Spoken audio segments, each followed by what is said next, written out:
Our First Whale, from the Cruise of the Cachalot, by Frank T. Bullen, First Mate.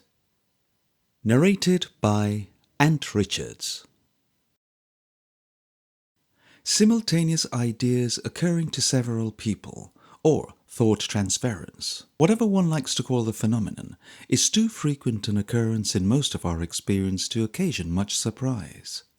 Yet, on this occasion to which I am about to refer, the matter was so very marked that few of us who took part in the day's proceedings are ever likely to forget it. We were all gathered about the forecastle scuttle one evening, a few days after the gale, and the question of whale fighting came up for discussion.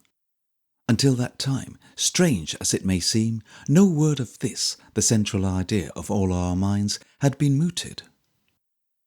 Every man seemed to shun the subject, although we were in daily expectation of being called upon to take an active part in whale fighting. Once the ice was broken, nearly all had something to say about it, and very nearly as many addle-headed opinions were ventilated as at a Colney Hatch debating society. For we, none of us knew anything about it. I was appealed to continually to support this or that theory, but as far as whaling went, I could only, like the rest of them, draw upon my imagination for details. How did a whale act? What were the first steps taken? What chance was there of being saved if your boat got smashed, and so on unto infinity? At last, getting very tired of this Portuguese parliament, of all talkers and no listeners, I went aft to get a drink of water before turning in. The harpooners and other petty officers were grouped in the waist, earnestly discussing the pros and cons of attack upon whales. As I passed, I heard the mate's harpooner say, "Feels like whale about. I bet a plug of tobacco we raise sperm whales tomorrow." Nobody took his bet, for it appeared that they were mostly of the same mind, and while I was drinking, I heard the officers in dignified conclave talking over the same thing. It was Saturday evening, and while at home people were looking forward to a day's respite from work and care, I felt the coming day, though never taken much notice of on board, was big with the probabilities of strife such as I least had at present no idea of. So firmly was I possessed by the prevailing feeling. The night was very quiet. A gentle breeze was blowing, and the sky was of the usual trade character, that is, a dome of dark blue fringed at the horizon with peaceful cumulus clouds almost motionless. I turned in at 4 a.m. from the middle watch and, as usual, slept like a babe. Suddenly I started wide awake, a long mournful sound sending a thrill to my very heart. As I listened breathlessly, other sounds of the same character, but in different tones, joined in. Human voices monotonously intoning in long drawn-out expirations at the single word, "blow." Then came a hurricane of noise overhead, and adjurations in no gentle language to the sleepers to "tumble up lively there, no skulking, sperm whales." At last, then, fulfilling all the presentiments of yesterday, the long-dreaded moment had arrived. Happily there was no time for hesitation. In less than 2 minutes we were all on deck and hurrying to our respective boats. There was no flurry or confusion, and except that orders were given more quietly than usual, with a manifest air of suppressed excitement, there was nothing to show that we were not going for an ordinary course of boat drill. The skipper was in the main crow's nest with his binoculars. Presently he shouted, "Now then, Mr. Count, lower away soon as you like. Small pot of cows and 1 or 2 bulls laying off to westward of 'em." Down went the boats into the water quietly enough. We all scrambled in and shoved off. A stroke or 2 of the oars were given to get clear of the ship and one another. Then oars were shipped, and up went the sails. as I took my allotted place at the main sheet and the beautiful craft started off like some big bird, Mr. Count leaned forward, saying impressively to me, "You're a smart youngster, and I've kind of took to you, but don't you look ahead and get gallied, or I'll knock you stiff with a tiller, you hear me? And don't you dare to make the sheet fast. You'll die so sudden you won't know what you're hurted." I said as cheerfully as I could, "All right, sir," trying to look unconcerned, telling myself not to be a coward and all sort of things. But the cold truth is that I was scared almost to death because I didn't know what was coming. However, I did the best thing under the circumstances, obeyed orders, and looked steadily astern, or up into the bronzed, impassive face of my chief, who towered above me, scanning with eagle eyes the sea ahead. The other boats were coming flying along behind us, spreading wider apart as they came, while in the bows of each stood the harpooner with his right hand on his fist iron, which lay ready, pointing over the bow in a raised fork of wood called the crutch. All of a sudden, at a motion of the chief's hand, the peak of our mainsail was dropped, and the boat swung up into the wind, lying hove to, almost stationary.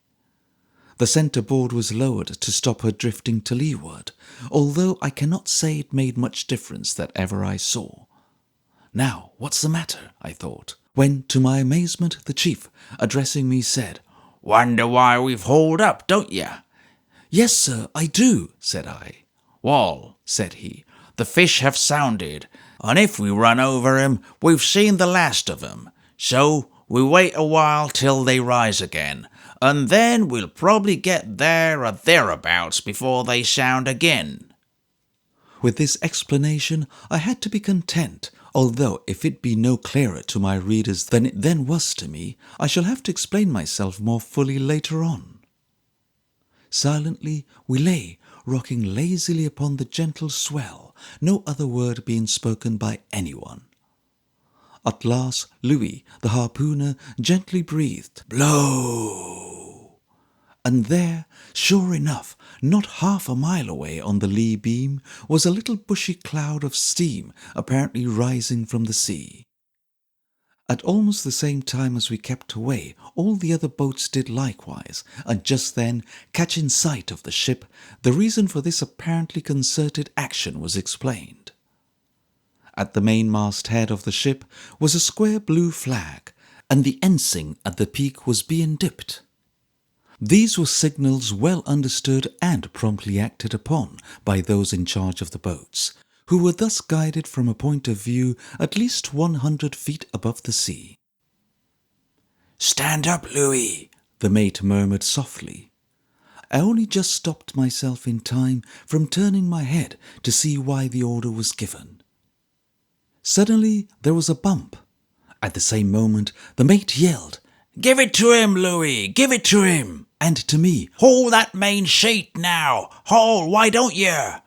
I hauled it flat aft, and the boat shot up into the wind, rubbing sides as she did so with what to my troubled sight seemed an enormous mass of black India rubber floating.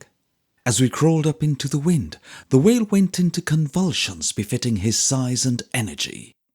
He raised a gigantic tail on high, thrashing the water with deafening blows, rolling at the same time from side to side until the surrounding sea was white with froth.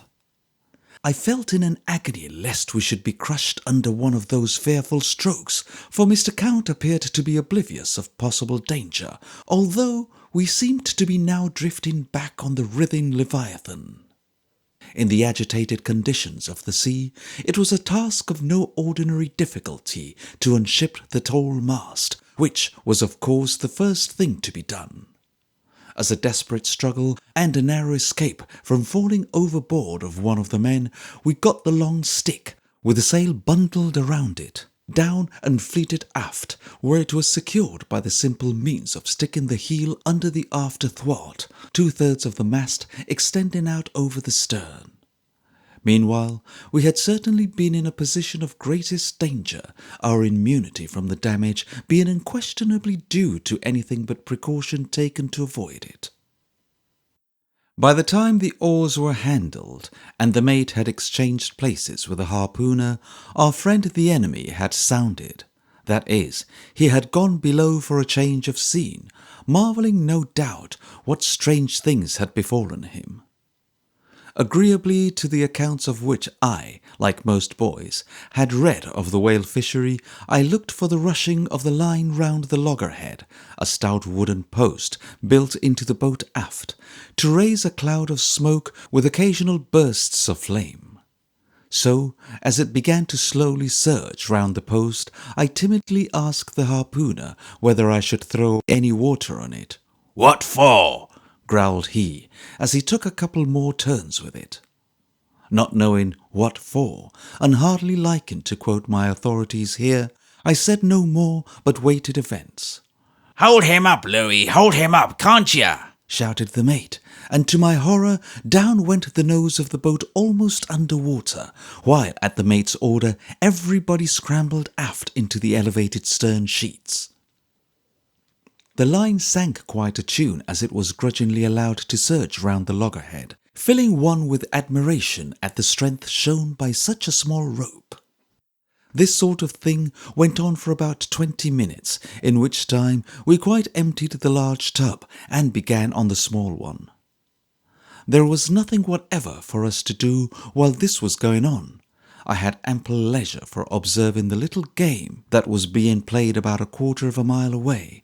Mr. Cruce, the second mate, had got a whale and was doing his best to kill it, but he was severely handicapped by his crew, or rather had been, for 2 of them were now temporarily incapable of either good or harm.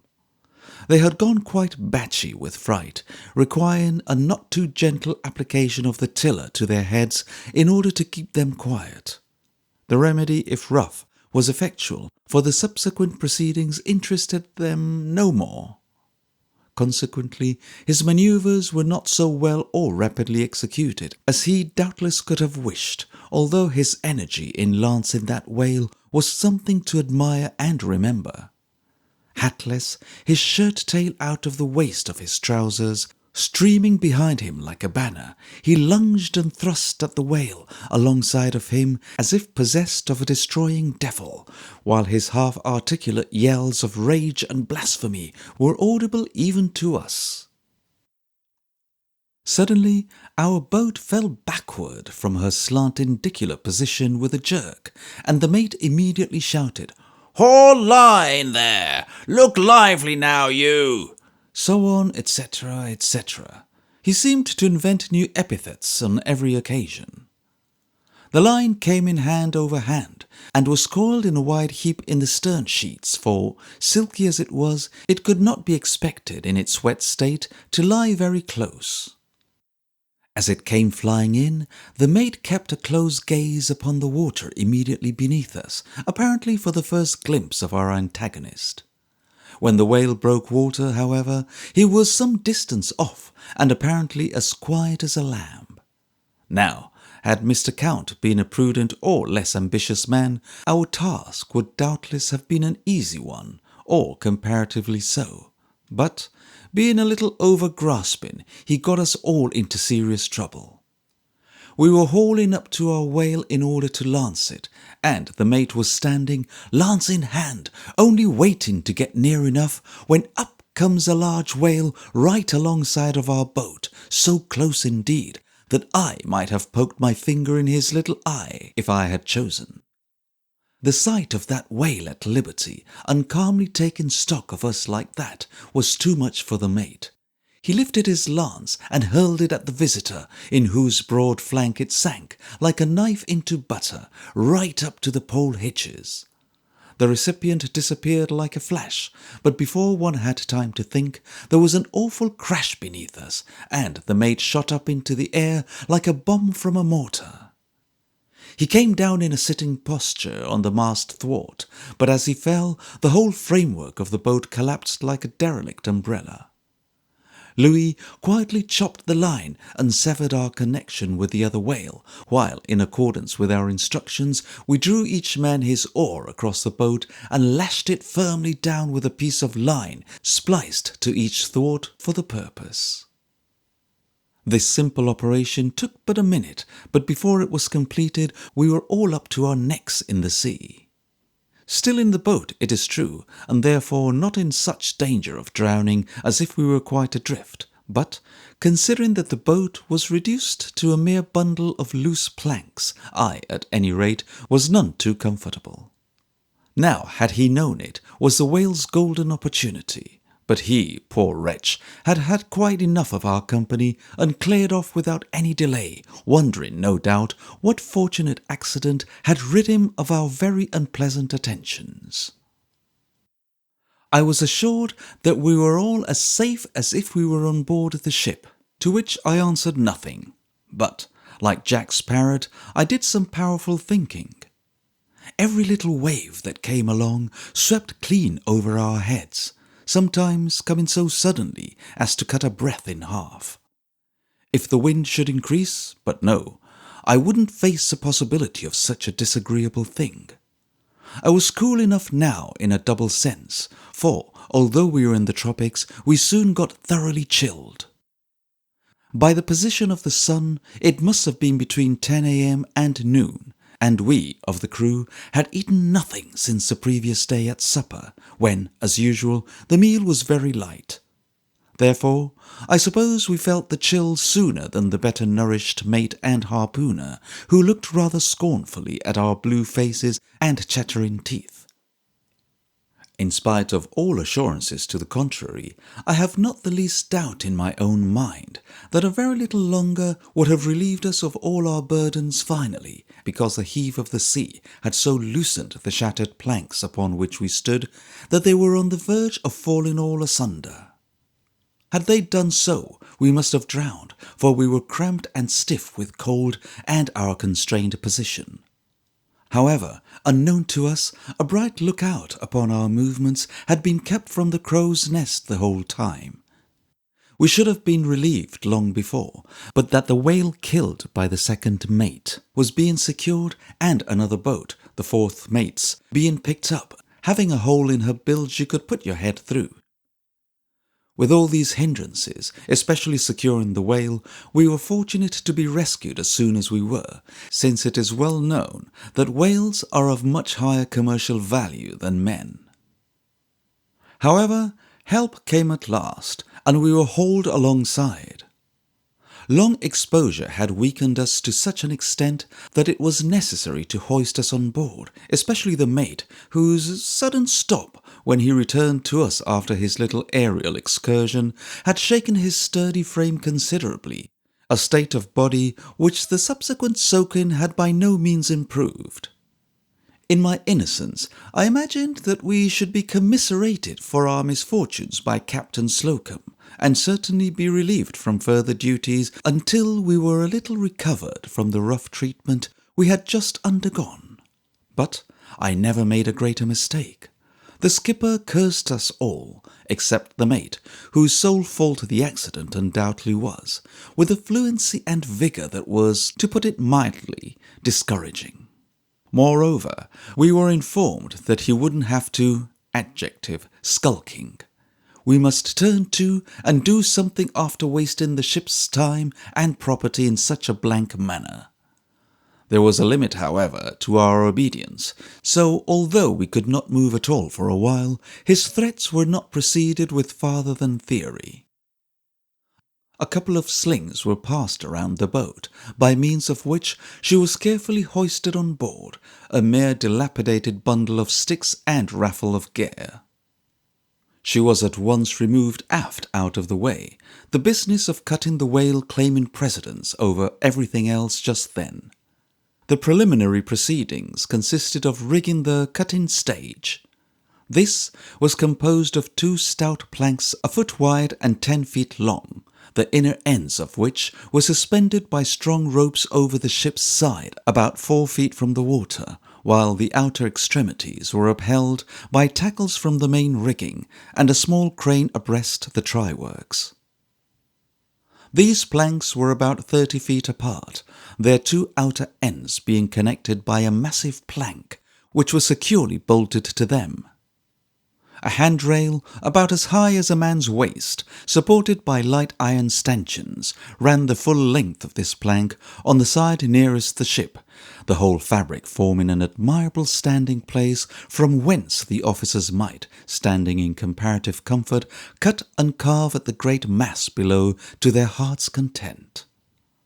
So far, the prize had been simply held alongside by the whale line, which at death had been rove through a hole cut in the solid gristle of the tail, but now it became necessary to secure the carcass to the ship in some more permanent fashion. Therefore, a massive chain like a small ship's cable was brought forward, and in a very ingenious way, by means of a tiny buoy and a hand lead, passed round the body, one end brought through a ring in the other, and hauled upon until it fitted tight around the small, or part of the whale next to the broad spread of the tail. The free end of the fluke chain was then passed in through a mooring pipe forward, firmly secured to a massive bit at the heel of the bowsprit, the fluke chain bit, and all was ready.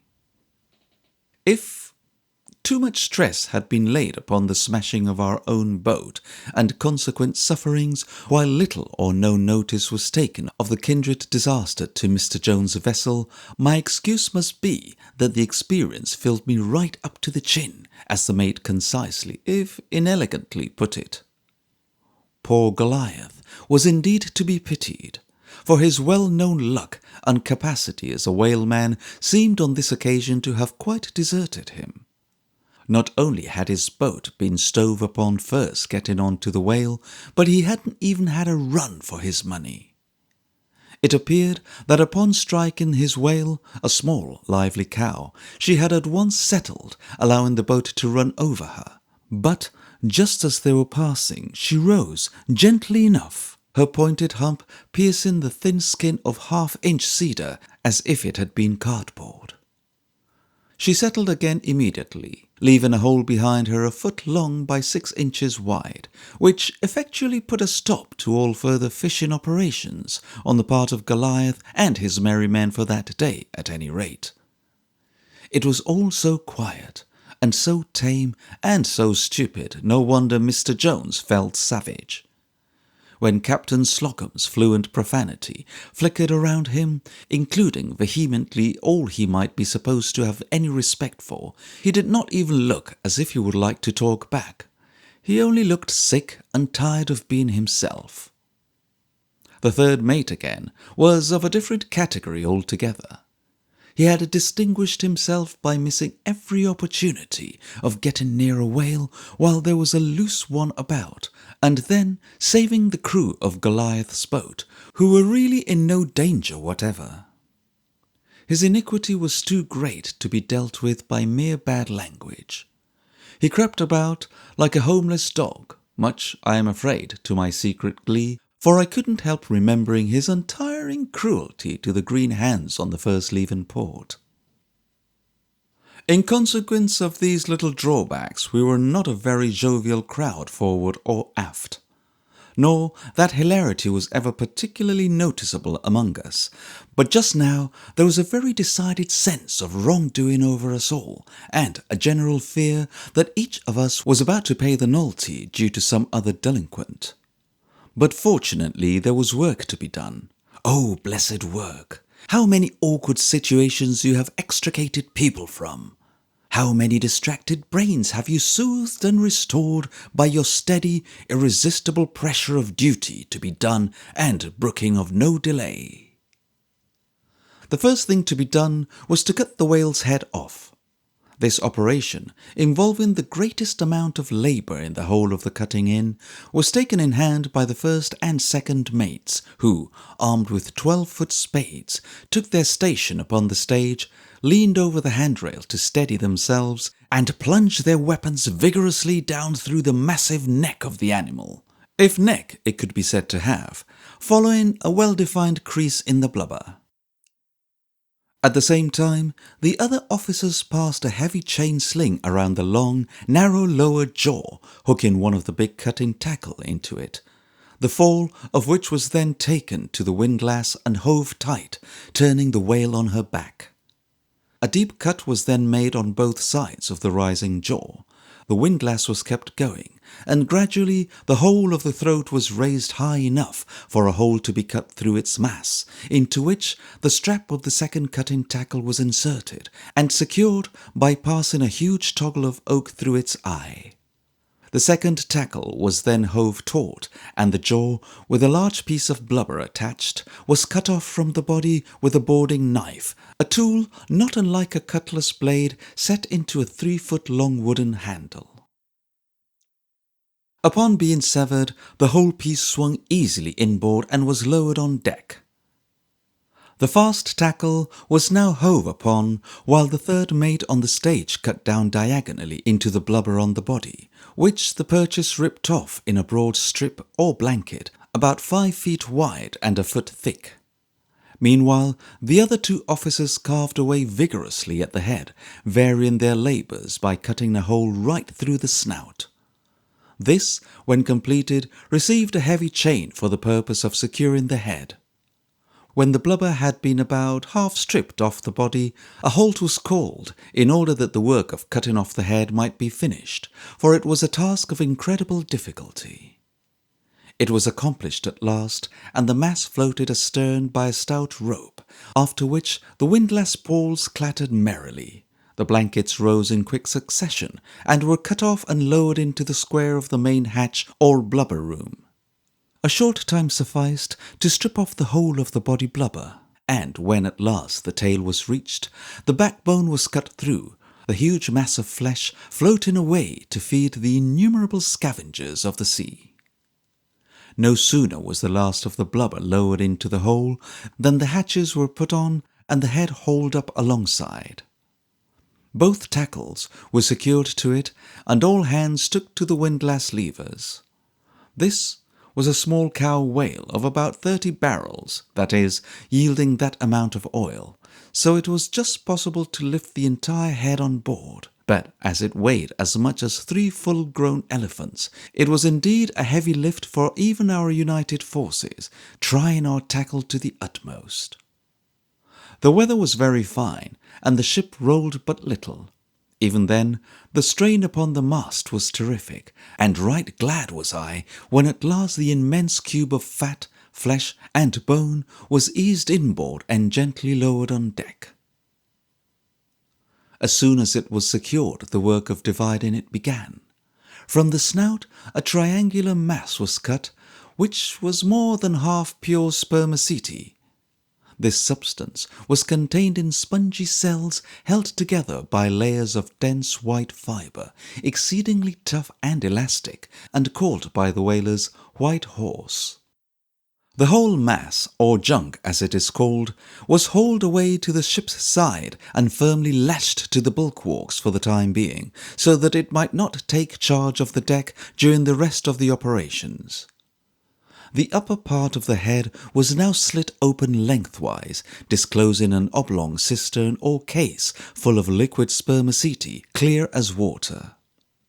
This was bailed out with buckets into a tank, concreting it as it cooled into a wax-like substance, bland and tasteless. There being now nothing more remaining about the skull of any value, the lashings were loosed, and the first leeward roll sent the great mass plunging overboard with a mighty splash. It sank like a stone, eagerly followed by a few small sharks that were hovering near. As may be imagined, much oil was running about the deck, for so saturated was every part of the creature with it that it really gushed like water during the cutting-up process.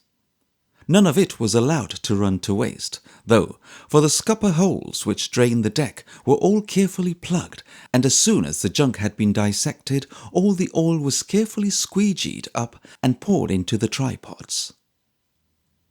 2 men were now told off as blubber room men, whose duty it became to go below, and squeezing themselves in as best they could between the greasy masses of fat, cut it up into horse pieces about 18 inches long and 6 inches broad. Doing this, they became perfectly saturated with oil, as if they had taken a bath in a tank of it, for as the vessel rolled it was impossible to maintain a footing, and every fall was upon blubber running with oil. A machine of wonderful construction had been erected on deck in a kind of shallow trough, about 6 feet long by 4 feet wide and a foot deep. At some remote period of time, it had no doubt been looked upon as a triumph of ingenuity, a patent mincing machine. Its action was somewhat like that of a chaff cutter, except that the knife was not attached to the wheel, and only rose and fell since it was not required to cut right through the horse pieces with which it was fed. It will be readily understood that in order to get the oil quickly out of the blubber, it needs to be sliced as thin as possible. But for convenience in handling the refuse, which is the only fuel used, it is not chopped up in small pieces, but every horse piece is very deeply scored, as it were, leaving a thin strip to hold the slices together. This, then, was the order of work. 2 harpooners attended the trypots, replenishing them with minced blubber from the hopper at the port side and bailing out the sufficiently boiled oil into the great cooling tank on the starboard. 1 officer superintended the mincing, another exercised a general supervision over all. There was no man at the wheel and no lookout, for the vessel was hove to under 2 close-reefed topsails and fore-topmast staysail, with the wheel lashed hard down. A lookout man was unnecessary, since we could not run anybody down, and if anybody ran us down, it would only be because all hands were asleep, for the glare of our try-works fire, to say nothing of the blazing cresset before mentioned, could have been seen for many miles. So we toiled watch and watch, 6 hours on and 6 off, the work never ceasing for an instant, night or day. Though the work was hard and dirty, and the discomfort of being so continually wet through with oil great, there was only one thing dangerous about the whole business.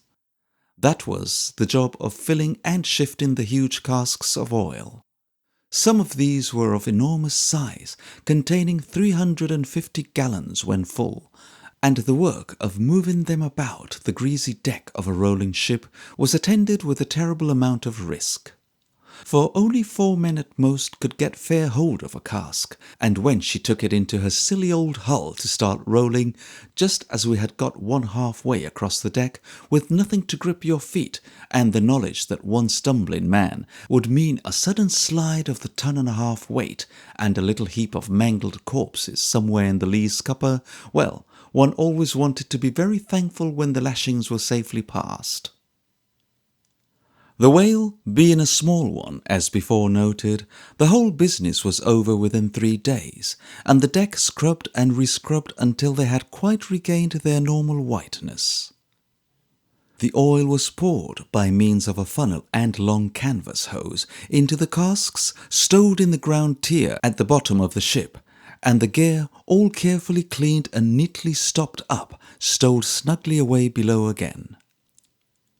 This long and elaborate process is quite different from that followed on board the Arctic whale ships, whose voyages are of short duration, and who content themselves with merely cutting the blubber up small and bringing it home to have the oil expressed. But the awful putrid mass discharged from a Greenlander's hold is of a very different quality and value, apart from the nature of the substance, from the clear and sweet oil which after 3 years in cask is landed from a South Seaman as offensive in smell and flavour as the day it was shipped. No attempt is made to separate the oil and the spermaceti beyond boiling the head matter, as it is called, by itself first, and putting it into casks which are not filled up with the body oil. Spermaceti exists in all the oil, especially that from the dorsal hump, but it is left for the refiners ashore to extract and leave the oil quite free from any admixture of the wax-like substance, which causes it to become solid at temperatures considerably above the freezing point.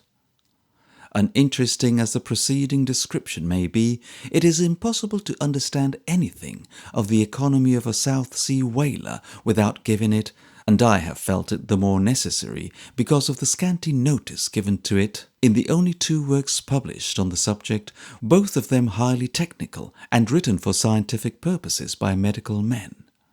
Therefore, I hope to be forgiven if I have tried the patience of my readers by any prolixity. It will not, of course, have escaped the reader's notice that I have not hitherto attempted to give any details concerning the structure of the whale just dealt with. The omission is intentional. During this, our first attempt at real whaling, my mind was far too disturbed by the novelty and danger of the position in which I found myself for the first time, for me to pay any intelligent attention to the party of the second part. But I may safely promise that from the workman's point of view, the habits, manners, and build of the whales shall be faithfully described as I saw them during my long acquaintance with them, earnestly hoping that if my story be not as technical or scientific as that of Doctors Bennet and Beale, it may be found fully as accurate and reliable, and perhaps the reader, being like myself a mere layman, so to speak, may be better able to appreciate description free from scientific formula and nine-jointed words.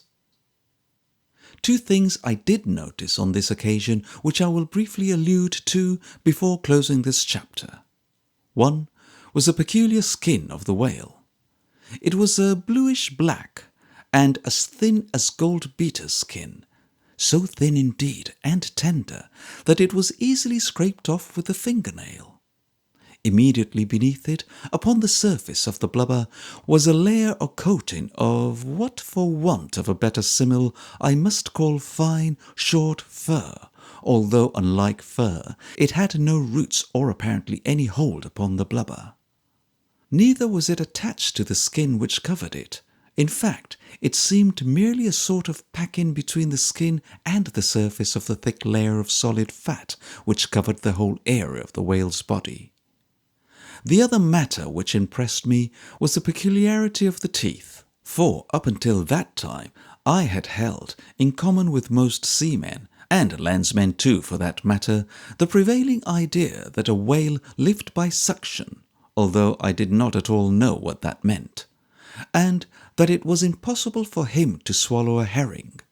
Yet here was a mouth manifestly intended for greater things in the way of gastronomy than herrings, nor did it require more than the most casual glances to satisfy one of so obvious a fact. Then the teeth were heroic in size, protruding some 4 or 5 inches from the gum, and solidly set more than that into its firm and compact substance. They were certainly not intended for mastication, being, where thickest, 3 inches apart, and tapering to a short point, curving slightly backwards. In this specimen, a female, and therefore small, as I have said, there were 20 of them on each side, the last 3 or 4 near the gullet being barely visible above the gum.